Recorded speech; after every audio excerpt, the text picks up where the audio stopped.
We'll go ahead and get started. Thanks for everybody for coming today. And Happy New Year. This is our first One Ohio Recovery Foundation meeting of the year. And I haven't seen you since November, so it's great to see everybody again. Good to see you virtually as well. So before we get started today, I want to welcome 3 new members of the foundation. We represent Region 10, Greta Johnson, which will represent Region 5, and Ted St. John, who represent Region 13. So if we could just take a second, if you could introduce yourself. Is Ron in the room? Oh, right. Okay. You're right. Yes. Making the grand entrance. Introduce yourself. Oh, I'm to introduce myself. Well, hello, everyone. My name is Ron Luce. I'm from Region 10. I live in Athens, Ohio. I've been involved in recovery issues for quite a while now. I was the executive director of the John Clem Recovery House for a number of years. I worked with Yohannes Hospital and the community hospital in Logan, Ohio, to set up a peer recovery support program. And I've been worked on I was the first president of the Ohio Recovery Housing. So I kind of come at the world from that perspective. And I'm just very pleased with being asked to be here, and I hope to get to meet all of you individually and say hello. Thank you. Thank you. And Greta, would you mind introducing yourself, please? Good morning, everyone. Greta, thank you. Good morning. Greta Johnson from Region 5, which is Summit County. I live in Akron and serve under County Executive Shapiro. I am currently attorney, Director of Communications, Assistant Chief of Staff, formerly State Rep and Prosecutor, and experience with the settlement dollars we received in Summit County. So I'm very happy to be here. Thank you.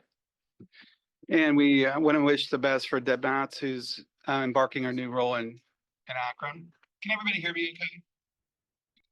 Virtually, can you guys hear us? Just do a thumbs up.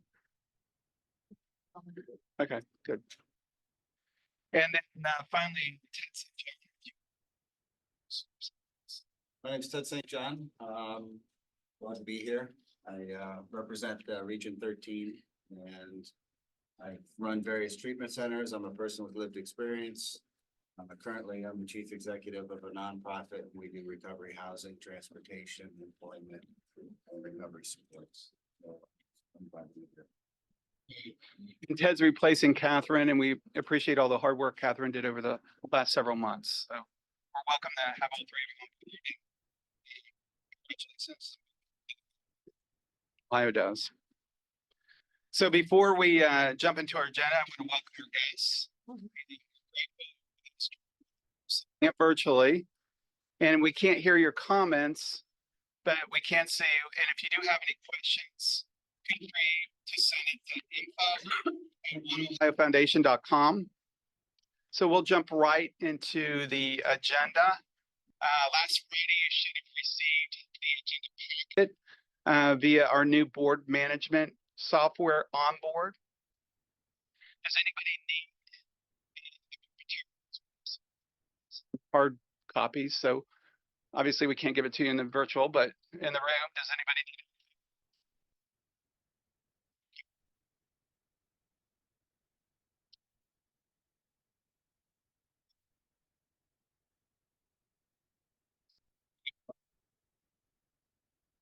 I'm sorry?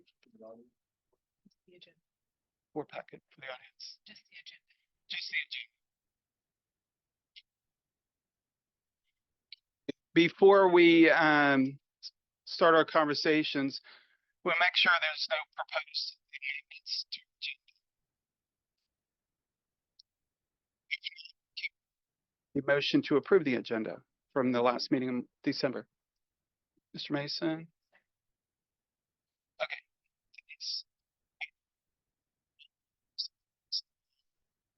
Opposed? So we did that. And as we've done in past meetings, we're going to start taking Lee from Region 1, who will will tell us a personal story.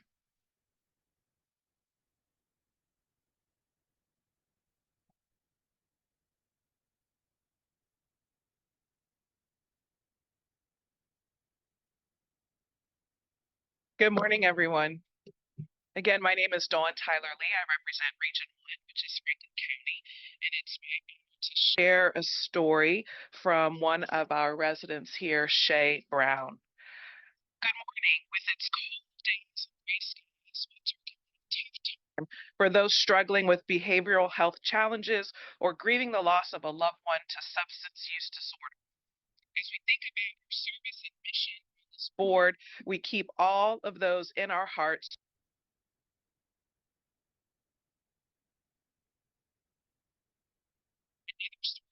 Anyone who has been impacted by the opioid crisis, in this case, a remarkable woman who has overcome great adversity and is now in long-term recovery. She was born and raised in Hamilton, Ohio, in the southwest part of the state. From a young age, she experienced the impact that drugs and alcohol due to her mom's substance use disorder. Although Shay was raised by her grandmother, this change in environment was not enough to help keep Shay from using alcohol and other drugs herself. Sadly, the trend of early alcohol and drug use leading to a substance use disorder came true in Shay's case. She started drinking and using drugs at age 12, and by 15, she was addicted to methamphetamines. 2 years later, she encountered what she refers to as her main love, prescription pain pills. Shay's addiction continued after her move to Columbus in 2000, and by 2015, she had lost custody of her children. That tragedy was a catalyst for Shay to enter treatment from the Franklin County Family Drug Board, which she successfully graduated from. Shay credits the combination of participating in a strong treatment program, having an amazing counselor, and being in her 12-step recovery program as the reasons she's been in recovery for more than 7 years. Best of all, she has regained custody of her children. Today for Shay, who just recently experienced not panic, but pride as she took a drug test for a new job. She held her head high, knowing she had nothing to hide. Even better, she drove herself to the drug test in a car that she bought herself, an experience she described as freedom. Shay is currently enrolled in college with dreams of following her family's footsteps at University. Her goal is to create an organization in Central Ohio to better serve the behavioral health needs of minority communities. She wants us to know there are many paths to recovery, but if we stick with it one day at a time, we can all experience the true freedom that comes from long-term recovery. Thanks, Shay, for sharing her story with us, and I'd just like to thank Alicia and Sarah for the opportunity to bring Shay's story into the room today. Although I don't know her, I think we can all celebrate her resilience and her success. Please join me in recognizing the success and compassion Shay and so many others have shown as they recover and help others.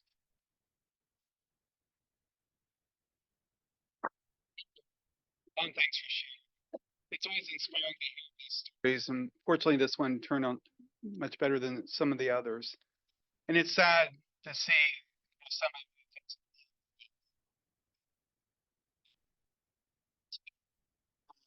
I'd like to hear from several of our committees. And first off, we have the Grant Oversight Committee. And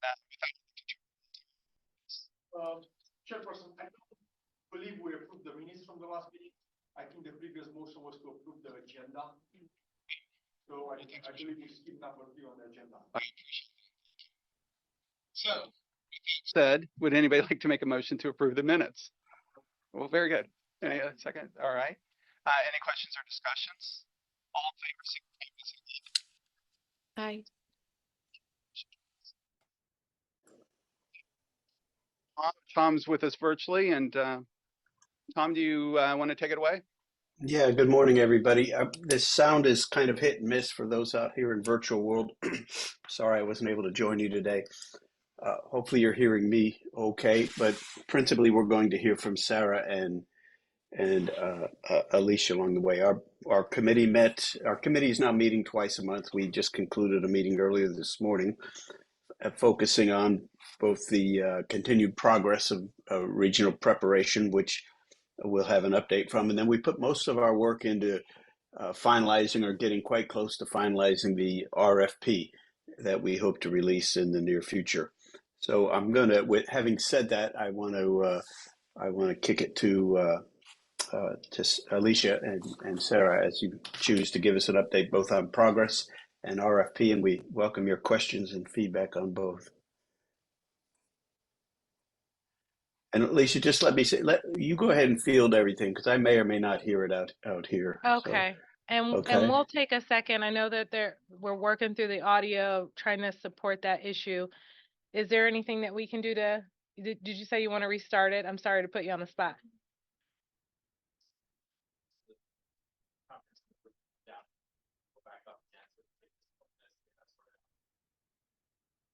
Okay. Tom, let us know. Can you hear me okay at this point in time? Yeah, it kind of goes in and out. You sounded just fine when you started, and then you sounded like you were talking to me on a tin can and a string at the end. So Oh, okay. I know what you're doing at this point. I'll listen as best I can, Okay. and then we have grant committee members present who were at our other meeting too. So Okay. Well, I okay. will start, and then if anyone asks a question in the audience, I'm going to go ahead and repeat the questions from our board so the folks online can hear. We're going to continue to improve or try to improve the room as we go. I think, do you think we really need to restart at this point in time? Okay. Okay. All right. We'll do that. If it gets too bad, Tom, you'll be our guide here. If it gets too bad, we'll pause the presentation and kind of to. Okay. Well, thank you for joining. As Tom said, we've met several times with the grants committee. We would like to get an overview of the request for proposals that we have been discussing with the hopes that with your feedback, perhaps today we'll talk a little bit about some next steps and what that means for us as a foundation. So what we'll do today is spend some time also walking through each step in the process. We'll answer any questions the board has. Steps, and then we'll talk about next steps at the end. So for the first portion, and I know this has been a piece that we've been talking about a lot, we know that each region, all of our 19 regions are in different spots and have different conversations and different points of readiness.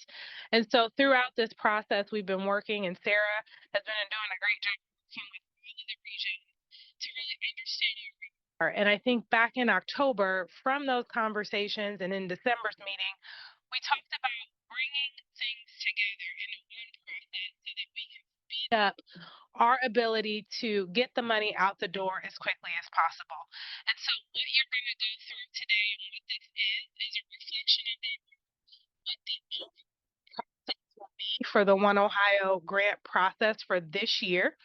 And there are a lot of, there still is a lot of still led by the regions themselves and the leadership in those regions. And the decisions will be led by those regions and the members of those regions. So I just want to kind of overall start that. What we're going to go through is that process, and the first step in that process is registration. So as we have talked about, all applicants in 2024,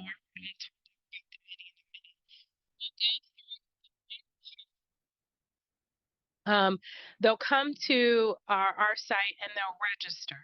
Through that registration process, we will collect information about their organization, their tax status, are they nonprofit, for-profit, a government entity. We'll collect information about, do they have parent-child relationships? So if it's a university, what department within that university are you? We'll collect that information through the registration process, and then subsequently run next to it the compliance check. And so what we'll be looking for is, are you registered with the state of Ohio, the auditor's office, to review, the Attorney General's office, the IRS, to just pull in that information as they go.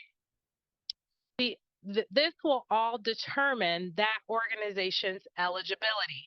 And so for this first round of grants, and what's been decided now in grant policy and what's been recommended here today by the Grants Oversight Committee, and many of the members are here, is that the eligibility for this grant includes tax-exempt organizations under the 501c3 status or other relevant IRS service codes, private organizations offering services that meet our charitable purposes, and then finally, state and local governments. And so this really lays out who in our grant process will be eligible. You'll see that this does not limit very many people. We intentionally want to hear from all Ohio organizations or state and local governments to understand the ideas that will go to the regional boards. And so we're really excited to kind of frame that up and understand. If I can get this to work. The second step is now that you've registered, now that they've registered, they will then get an opportunity to apply, and the grant application window will open at some point. We'll talk a little later about those dates. But we will have, and what we have here drafted is a visual of our grants headquarters that will be located on our website. This is where the applicants will go. They'll click a button and it'll launch our Akoya Go system. And so many of you have been and seen demos of the Akoya Go system. That is the vendor that will manage our applications, will help us manage our dashboards, and will walk our applicants through a series of questions that will be consistent for each region that will allow them to put in for the application they would like to see. So we're really excited. All applications will go through this process, and then inside that application, the applicants will be able to select which region are they applying to. If they're applying to Region 5, Region 2, Region 13, that information in the back end of your system will get organized and be in the region's portal for review. And we'll talk about that in a second. For the regional review process. So I know I'm kind of going through this at a high level. Stop me at any time. So far we've had registration process, compliance check. We've had everyone apply, and now we've in the back end of our system sorted those applications by the 19 regional grant or 19 regions in the system. Yeah.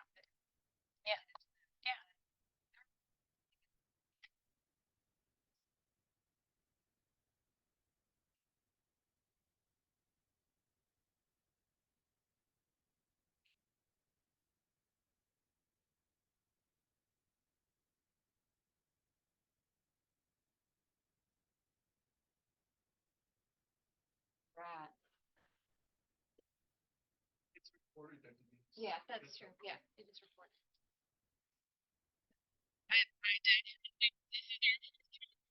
This is our challenge. Yes, no, thank you, Director. So we'll definitely look into that. Can you just check?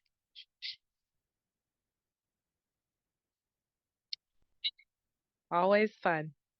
All right, so we've kind of walked through that. Now the regions. All of you and your regions will receive all applications that come your way. We'll let you know who didn't make perhaps the compliance check. We'll work with those organizations to just communicate as much as possible where we're at with each application. But you will receive all of them. The beauty of us receiving these applications and doing those compliance checks is we will be able to look for you and see applicants who maybe have applied for multiple regions. So if we have an applicant who applies to 5 regions, we'll let you know and we can start to convene a conversation about that application together.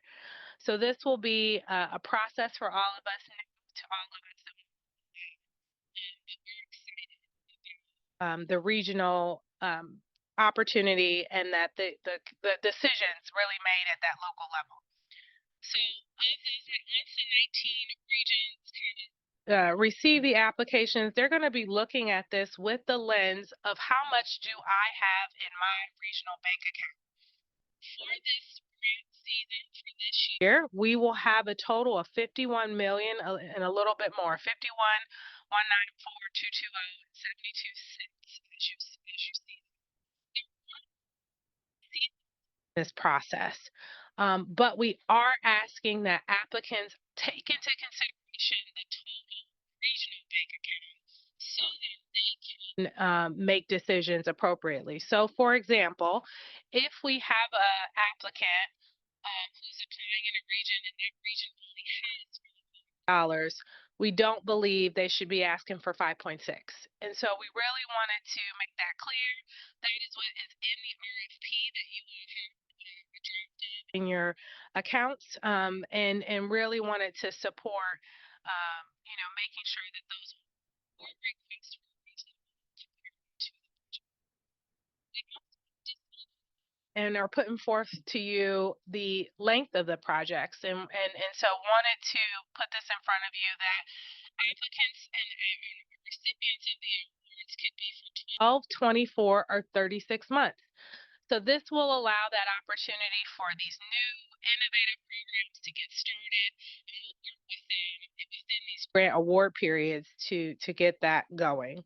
And there is no match requirement for this. Here's a breakdown of what those regional bank accounts look like. So this is the 51 million divided by the regions. As you remember, this is laid out in the MOU. This is not new or anything different than what you've seen in previous discussions. And this does take into account the Summit County and Cuyahoga County bellwether percentages that we've talked about in previous meetings. From there, you will select using your regional bank accounts what applications you want to approve and for how much. And then those applications that you approve head over to our expert panel. I'm not sure if any of our expert panelists are here with us today, but they will be looking for two things. One, is it an evidence-based process? And we really are working hard to define what that means. We understand that everything hasn't been evidenced and tried. We are looking for innovation through this process. So they will be coming to us in future meetings to talk more about how they've come up with that evidence-based practice, and really looking at evidence-informed, looking at promising practice, and also looking at innovation. Maybe this is something that no one's ever tried yet, and making sure that we have kind of clarity on what has been applied for and what we're proposing to do.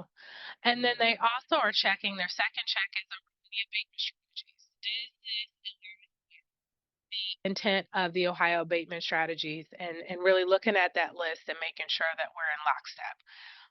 Their recommendations will then go to the Grant Oversight Committee, where the Grant Oversight Committee will get really in the weeds on the applications and look at the process in total, understand what the expert panel is recommending, and really pulling together the recommendations that they want to bring finally to the board, to all of you to approve. And so we would then come to you all with a set of recommendations with the blessing of the Grant Oversight Committee to then do that approval that would allow those funds to start to be dispersed.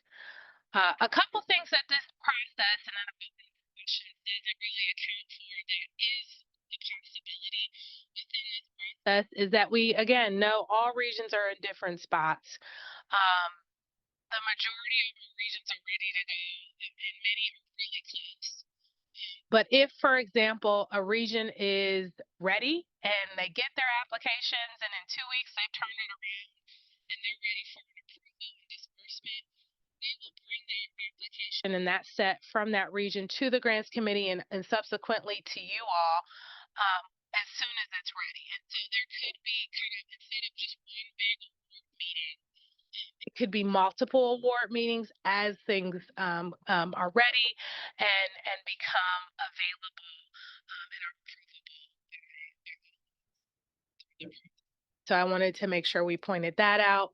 We also have the ability to hold back. So if you, as a region, receive 20 applications and one you're really not sure, it needs a lot more discussion, it perhaps is a controversial topic, or, you just want to do more digging and research with the expert panel, you can also hold back one of those applications, but release the other 19 in that example. And we would work with you to do that. So the goal there, and the reason I bring that up is we want to get the money out the door as soon as possible. And so we will be working with you as partners to do this. And we're excited for this RFP to launch. And so what we've been talking about today is these steps that are all represented in the RFP that you all have a copy of.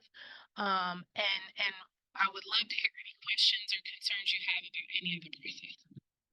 What about two regions applying together? Is that a potential, and how does that work? And the second thing, are there any statewide grants available? Dr. Rosen, this is just for the folks in the virtual rooms. If multi-region grants are appropriate, and if any of the funds could be used for statewide purposes. And so we are actually encouraging two things, Dr. Rosen. One, partnership. And so partnership could mean multi-organizational applications. In our grants committee this morning, we talked about what if it's a recovery house and a transportation provider. We encourage that partnership. We would just need a lead applicant on an application to do so, and then they would detail their partnership throughout the application and in the budget. That's also true for multi-regions, and there will be a spot in the application process for them to indicate that they're applying for more than one region. We are asking those organizations to apply to each region, and we have some easy ways to make that possible in the application system, so that the application shows up in the queue of each region. So we'll be starting those multi-region applications and working with the region leadership to let them know we have an application that is showing up in multiple regions. Let's have a discussion. And it would be okay. I think that if one region says we love it and another region says we don't like it, or if we have three regions that say we love it, we would work with those regions to determine the footprint of their organization and what's reasonable for each region to put forth from their budget as it relates to it. The thing that is not allowed in this application process this go round is statewide grants. So in our discussions, we have decided these are this round is regional focused, and so an applicant could not go in and select all regions. Because of that, would in fact be a statewide application. Director, can you go a little bit more into details regarding the regional grant review committee?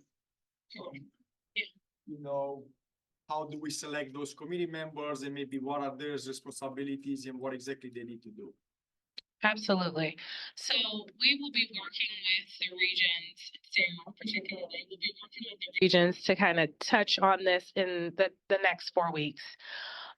We've kind of been going through this as a process, but in general, what we are referring to as we talk through the regional review committee is a loose, a name for the people in the region that will be reviewing.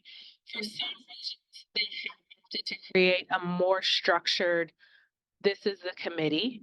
For other regions, it's just individuals who will be getting together from the board, who are representatives of their boards, to review. I know that there are some regions out there that the board is the regional review committee. And so we'll detail that information on the website just so folks are clear how their region kind of opted to do this.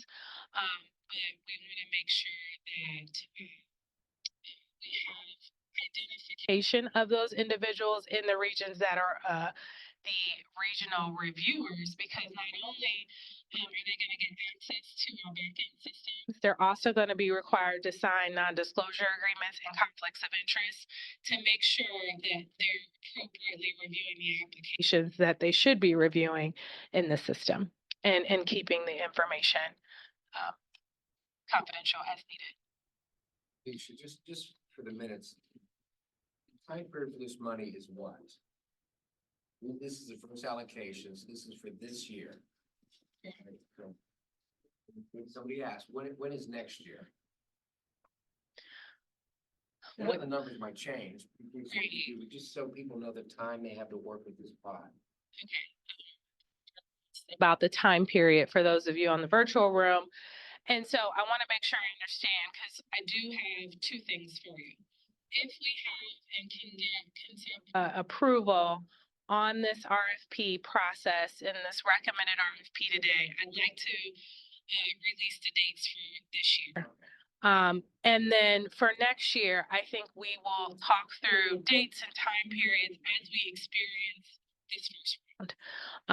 I think that it's acceptable to think that every year we have a grant process, but I think it's also likely that that grant process could look different as we learn from this grant process. That makes sense. So, yeah. Can you just share briefly on the fact that people have already received some of their local monies? I talked the other day. Absolutely. So Director has asked us to touch on the distinction between the One Ohio Foundation Fund and the local government fund. One of the things that has been coming up more recently, and we've gotten a lot of calls and emails around, is the distinction between the 55% of the funds that come to One Ohio that we're talking about through this grant process, and the 30% that came directly as checks to local communities. I think because we all have been working from the One Ohio plan that really set out that 55%, 30%, 15%, many of our local governments have used that One Ohio naming convention for their local process. But the One Ohio Foundation does not have any oversight and or insight into the local government process. And so any selections that were made, I've heard from a number of community members, by the local governments are to be directed to those local government entities. We do not have any of that information. So we're working really hard. I know Connie has been working hard from a communication standpoint to try to come up with some ways to explain this. And we're working on some one-pagers and enhancements to our website. But we are only really talking about we only talk about the 55% that comes directly to the foundation. So thank you for bringing that up, because it has been a point of a lot of discussion and emails from community members. Yeah. Who will be primarily responsible for advertising or getting the word out? Will it be these organizations or will it be the local regional board? The question for the virtual room was who's primarily responsible for communicating this opportunity? And it's going to be we're taking on heavy. I think the foundation staff, we have a robust marketing and communication plan, but we understand that, we're a new voice in Ohio. And so we are also developing a toolkit for the regions to use to put this on their social media, to share this in their newsletters. And we have a robust kind of communication plan that would go along with the launch of the grant, including webinars and other materials that I'll talk about later. Any other questions about the process? Chair, I think we would just need, once the questions are back, we need a motion to approve. No question, but just a comment. I'm relatively new to the board and to the grants committee, but I just want to express gratitude to Tom as the subcommittee chair, to Alicia and Sarah, who have really done a lot of the heavy lifting to get us to this really exciting milestone in our work. And, there will be a lot of learning that we'll continue to do as we go through these processes, but really want to acknowledge all the many things that you all have tried to think of to ensure that we can get the money out the door in an expeditious way, but So allowing us to still be very thoughtful stewards over these important resources. So just wanted to extend my gratitude for that. Thank you, Director. Thank you. Okay. Well, with that, can we have a motion to approve? Great, second. Any questions or discussions? All in favor signify by saying aye. Hi. Opposed? Motion carries. Great. Well, Thanks, thank you. And before I have one more slide to share since we got that motion and approval. I'm smiling because we have dates to so today we would like to, given that motion, discuss the RFP process and registration portal will open March 4th. It'll be up on our website. Communities can go, organizations can go and start to register to kick off this process on March 4th. The application will open April 2nd, and all applications will be due May 3rd. And so we will work with you all through this process. I think this is a perfect example of that old saying, we're going to build this plane as we fly it. But I feel very confident in the work of the regional boards and in partnership with all of you that we will have a successful first grant cycle and really get the money out the door as quickly as possible. Is there a date for the expert panel meetings? There are. And so the expert panel is going to be meeting, and those dates are posted on our website. Sarah, I'm looking at you. I don't remember. They meet the first and third week of every month. Those meetings will be open to the public. We will make sure that you all have the information for those. This next meeting, they're really going to be talking about evidence-based. And so this will be a good one. It'll be an important one. And while everyone is registering, we'll be working to get that clarity from the expert panel up before that application window is open, so that people can have that going into the application process. Yes. Have dates been set for the webinars yet? We have some tentative dates that we'll go through in my later report. But yes, we will be communicating. We are going to have an event calendar since we'll have so many things going on now on our website. But our goal is to keep you all informed. So there will be statewide applicant webinars. And we'll talk later about listening sessions. And one of the things that we're really excited about is what we're calling the One Ohio Impact Academy. So I'll talk through those dates here in a moment. So in the past, we've talked about some differentiation between the different regions, some regions wanting to have inclusion language or DEI language related to the applications. At what point or where does that fit into this exercise for a region that we had talked about an addendum at one point? I'm not sure if that's what's going to happen, or how do we capture that kind of distinction within the regions? I think that's a great question, Director. And we're really talking about, for those in the virtual room, those application elements, if you will, that really make sure that the regions understand what the applicants are applying to and that it reflects their priorities. The good news is that today we're only approving their requests for proposals, that legal framework to set the expectation of what we will be looking for in general. In the subsequent grant committee meeting that's happening on February 28th, we'll start to lay out that application. And so before that April 2nd meeting and likely at our March 4th meeting, we'll be laying out the application itself that gets into the details there. Okay.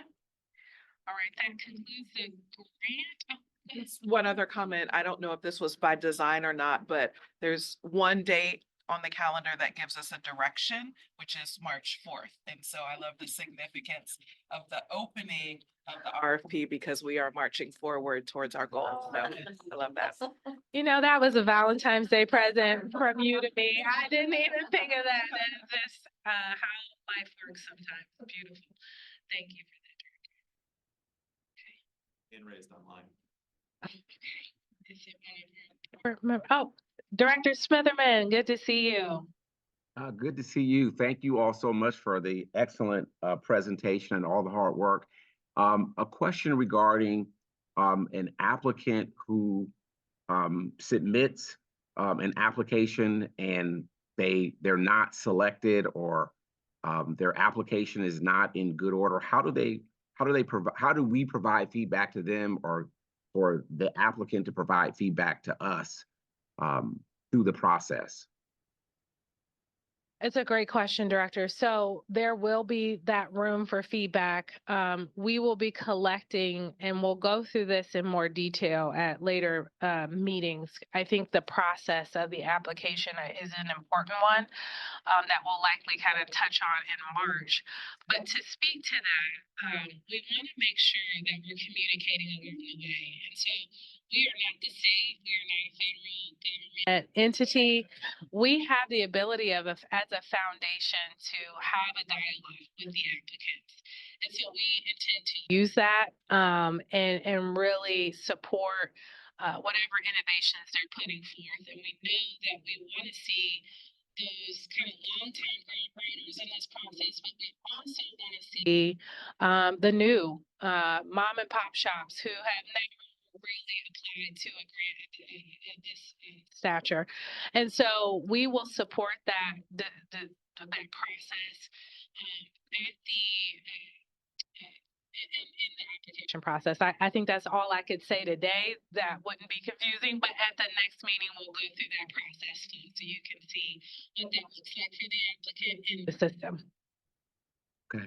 And then one follow-up question, or maybe I'll have two. As I've indicated, each region, I'm just trying to be respectful, might have different capacities to manage this process. How do you feel we're going to do with not just educating, but helping a region navigate the process? Like where they go, and then they might have a question, and as they're filling out the application, do you think that we have enough capacity to help some of those regions through the process? I think we do, Director. In terms of what we plan for, again, this will be new for everyone. So I don't know, and we've talked about scenarios of what if we get 1,000 applications? I think we're prepared to kind of sort through some of those issues, and that just may mean that we will slow some of the processes up.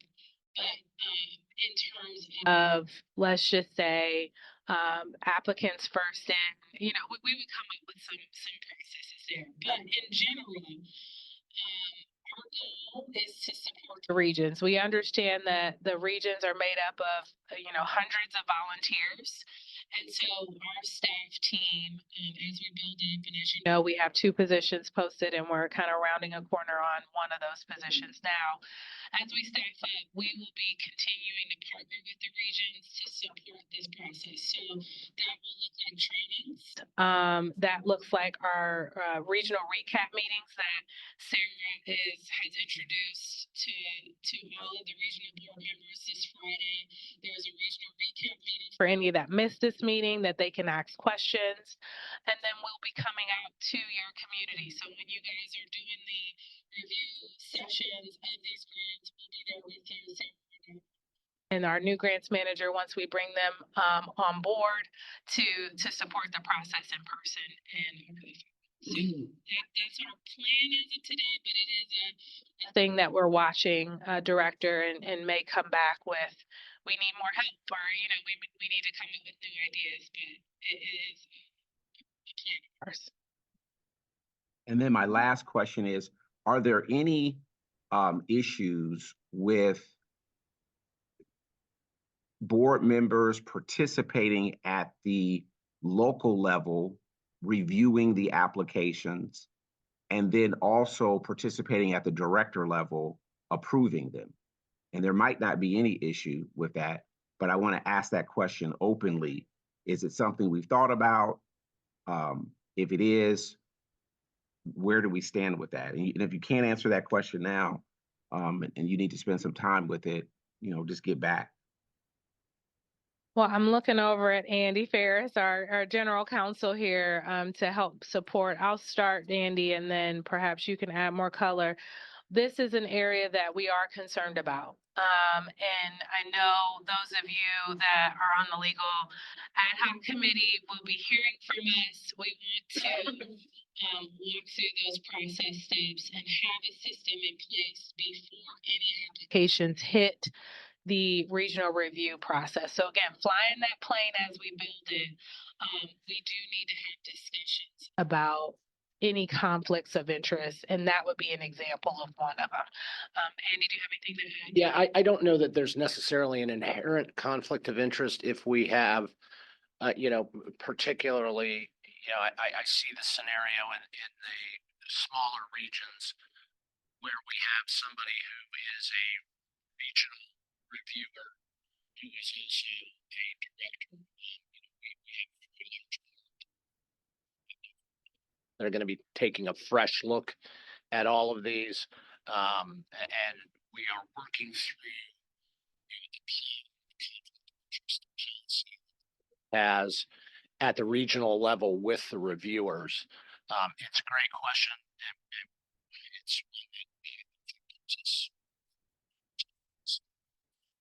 But we will have a process that will address that. But I don't necessarily think there's an inherent conflict.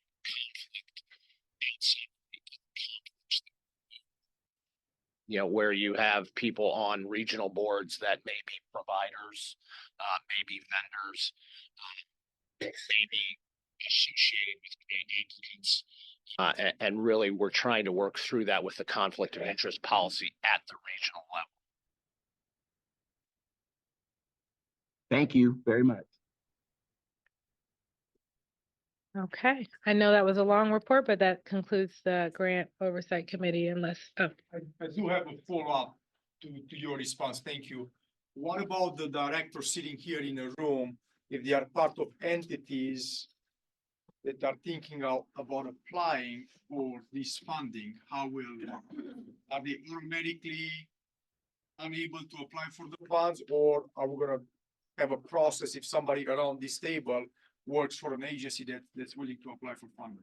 I think as it applies to this board, and make sure everybody can hear me, as it applies to this board, the conflict of interest policy that's in place is based on the Internal Revenue Service's conflict of interest policy. And generally speaking, we would ask that individual to not participate in any deliberative process or vote regarding an application of that sort. It should not disqualify an otherwise eligible application. Thank you.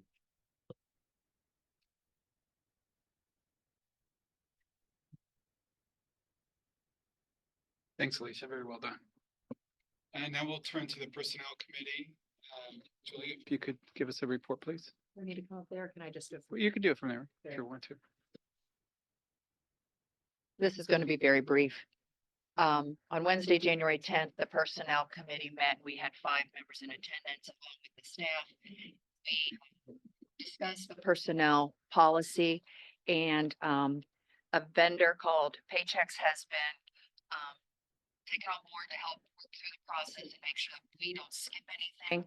We had previously started with a known entity, and we're using their manual, and so now we're kind of collaborating that and going through things step by step. We reviewed a draft that outlines the duties of the Personnel Committee and basic employee benefits.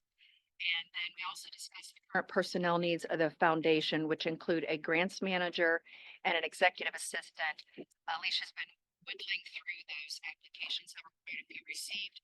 And, I guess, as she says, they've been whittled down to a small number at this point. So we're going to be looking at final review of individuals that have risen to the top. About it. Thank you. Any questions for Julie? Alicia, you get the stage again. All right. Well, I think I'll stay here for this one.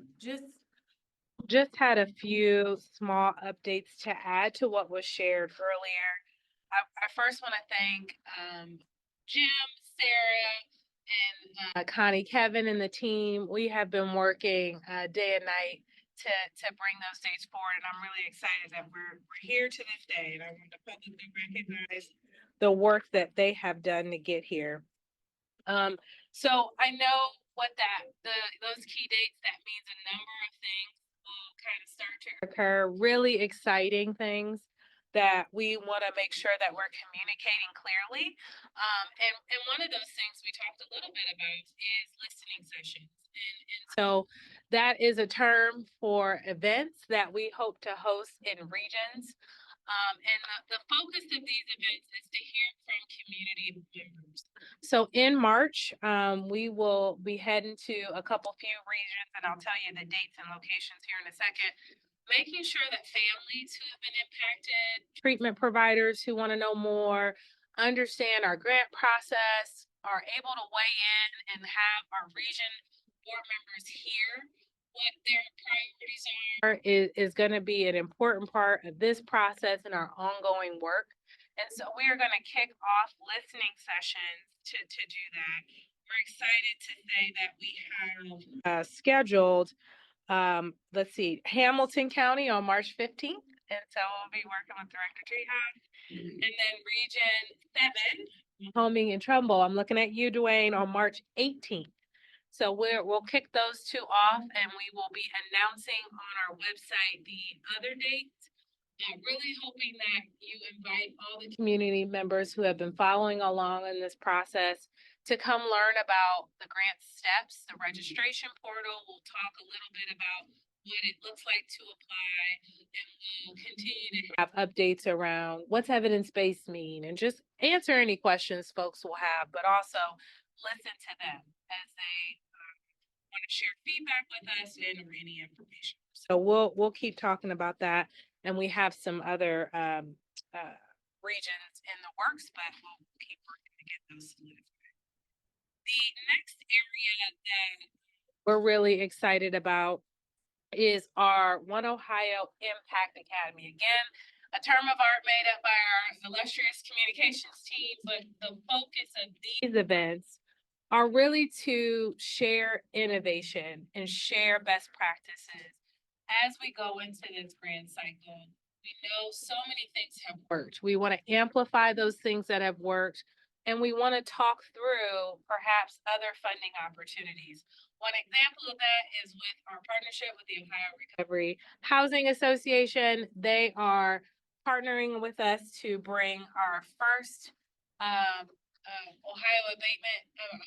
Impact Academy to life with a webinar, and there are a ton of current opportunities for recovery housing funding. We want to highlight those because we want our applicants to apply to those, right? Use the money that's out there, and then look to us to fill in gaps or drive new innovation, new and expanding practices. So we're really excited about those, and working with Danielle Gray and the Recovery Housing groups to bring that to life. We also have plans for one around prevention. We're going to probably hit cultural competency, law enforcement strategies like quick response teams and other great engagement tactics that have been happening across the state. We will be highlighting those to the Impact Academy. So watch our website, our community events calendar. We'll be sure to share those with you as they come along. And speaking of our website, I wanted to share, I just realized I'm not sharing my screen. I wanted to share a couple key announcements for where it is. So those were the listening sessions in the One Ohio Impact Academy that we talked about.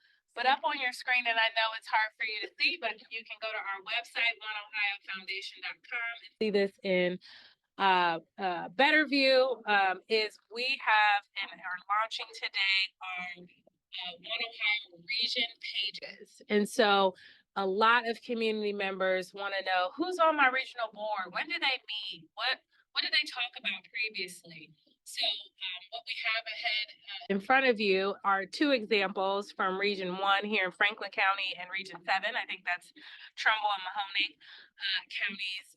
And this is just two examples of the 19 that are up on our website, where we are trying to post as much information as possible about the meeting location and time, the date, and any previous meeting minutes related to those meetings, just to continue to build the fact that we are all trying to be transparent in this process. We want the community involved. And so you all should hopefully have more attendance at your future regional meetings, because the information will be available for folks and folks can join. So these are just examples. All the information as we have it from the regions is up on the website. And it looks like if you click on the meeting minutes, it goes to those minutes. Is that correct? So there's a link. That's correct. I think that this is going to be helpful not only for the community. I think there's a lot to be learned region to region. So for a region who's thinking, oh, how do we want to deal with fill in the blank, you can look at another region to understand how they did it, and then also learn region to region as well. So we're really excited to kind of bring this kind of level of detail to our website for all to consume. So. Okay. And then finally, given the dates that we've talked about today, I want to let everyone know that there will be a lot of questions between now and March 4th. We will be sharing the One Ohio Toolkit that talks about the grant details, that will release the RFP on the March 4th date, and it'll all be here on this grant headquarters page. We'll make sure to send you all the links to it. And any FAQ information that we have, any webinar recordings that we do will all be on this site as well. So this is all kind of going to start happening fast, but we'll try to keep you guys updated not only through communications with the board, but putting this information on this grant headquarters, grant portal website. So with that, I think that is all I have. My update. Thank you. Any questions? Okay, Jim, do you want to give the financial report?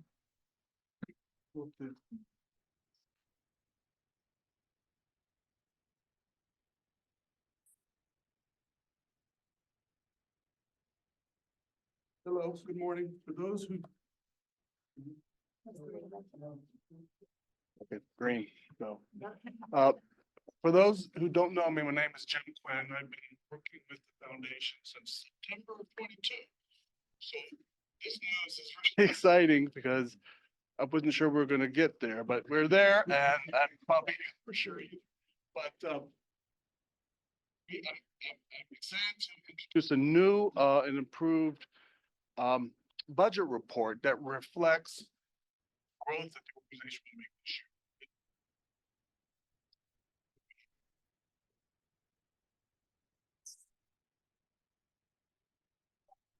It's in the onboards documents. We're pulling it up, Jim. Okay. All right, well, the report includes both the operating and the grant budget that you approved in December. So it takes a holistic view of all the funds. Foundation. It's important to note that the budget, and this will be the principal report that we'll bring every month. During the year, we'll bring some unaudited and audited financial statements, which will be a little hidden in the budget. The budget is primarily a management tool for you and for the organization to see what's happening and how things are progressing, right? And for the organization to make decisions in the future. So we presented in December and you approved our best estimates of what we think it will take to build this plan. And if there are major changes, we'll come back to the board and say, like we did last year, hey, we need increases here, or we're going to move some money from here to there. So a couple notes about the columns. And there you go. All right, so the first column is the budget that you approved by the line items that you approved. Okay. The second column is a new column this year. We've added the past month's actual obligations. Okay, The next column is the year to date. So in March, you will see February and then January and February in the year to date. Right? You'll see the year to date balance, and then you'll see a percent of that balance that's available, the percent of the annual balance that's available. So it makes sense, pretty standard on budget. And that kind of gives us an indication of where we're headed. If we're halfway through the year and we have 10%.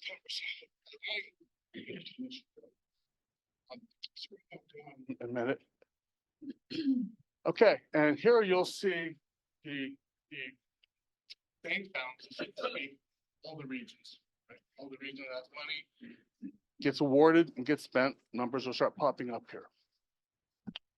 Scroll on down. One thing I want to note is that previous reports, our auditor asks us to label these as unaudited.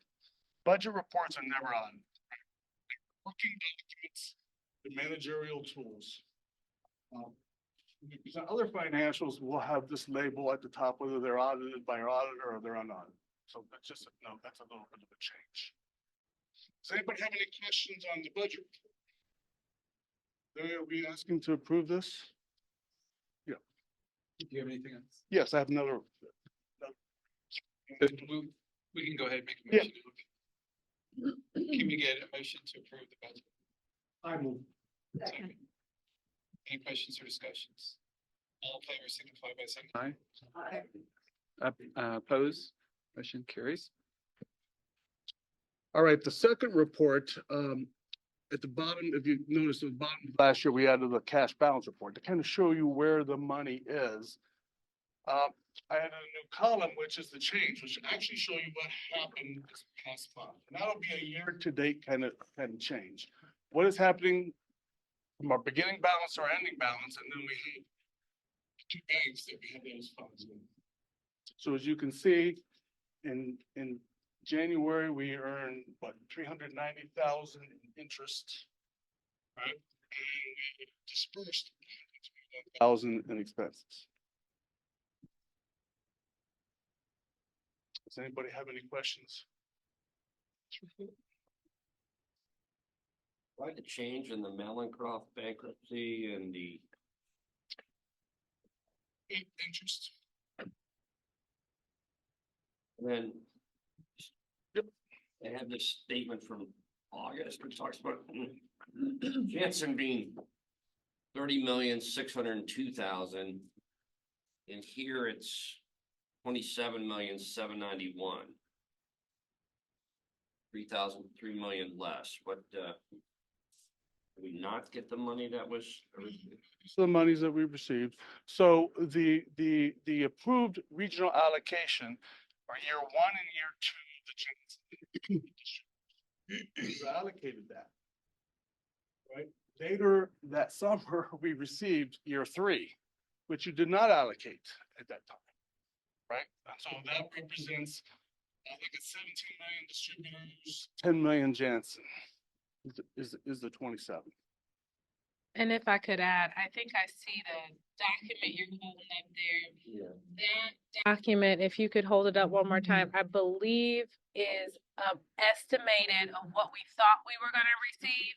The numbers in here are the actual. So Jim, at the beginning, made sure to take all the settlement documents and put together an estimate framework for what we think we would get over the 18 years. And I think that's what you may be looking at. Right. These are the actual. Yeah, this is actually. Has any more money come in the last 2 months? Is our, what is it, December meeting? Not since the December meeting, no. I think there's progression in that direction. I think we'll have an update for you guys in March around the additional payments. So if you know and have been looking at the documents, we have settlement arrangements with several companies. Right now, only 3 of those groups are paying out and we are receiving money for them. We have seen movement and we're working right now with the Attorney General's office. We will have a progressive date for the March meeting. Items and what's going on with each of those settlements.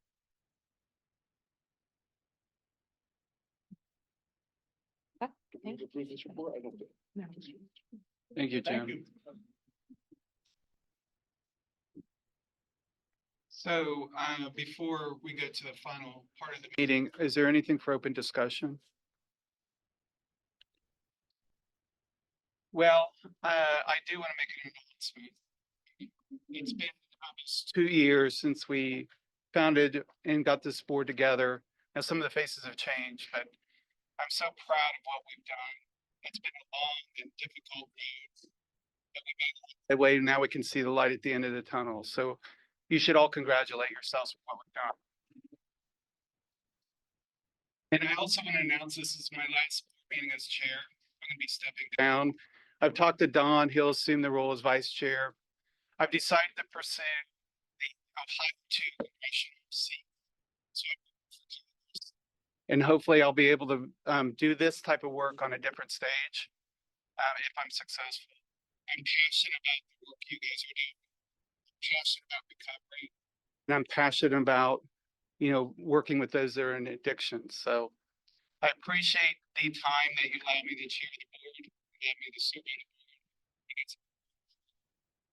Continue to do great work, and you're going to be in good hands with Don. So there's a legal process of how we do the transition, and we can go through that with you. Yeah, excuse me.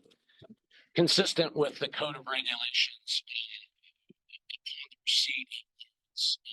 resignation, which we received via letter today, Don will assume as vice chairman. He will assume as chairman role as a board member. We're going to ask you today to pass a resolution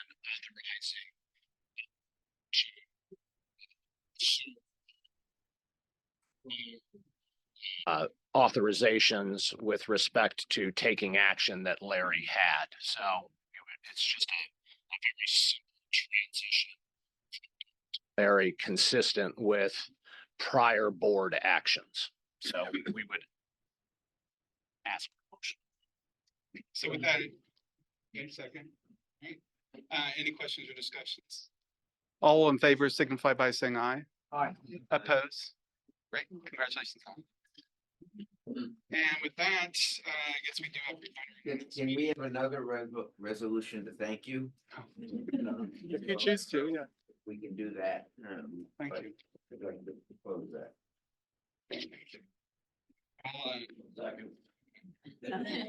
All in favor signify by saying aye. Aye. Oppose? Thank you. Appreciate it.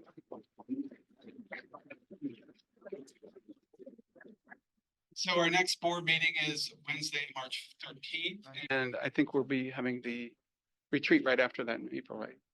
We're working on scheduling the retreat, so you all will get an email from us. We have been looking to get some dates from you all and get some vendors who will do our diversity, equity, inclusion and training and things. So we have some dates to propose. You have to get an email from us on that. And while I have the mic, I do want to thank Larry as well for everything. I am so happy to have had an opportunity to work with him in this capacity, and also want to thank you all. And we have Valentine's Day little treats on your table. We appreciate you spending your Valentine's Day with us. So don't forget to eat those because I don't want to have to take them back. That's right. So thank you. But yeah, we'll be scheduling that retreat here soon. Well, thank you, and we'll see you next month. Motion to adjourn. All right.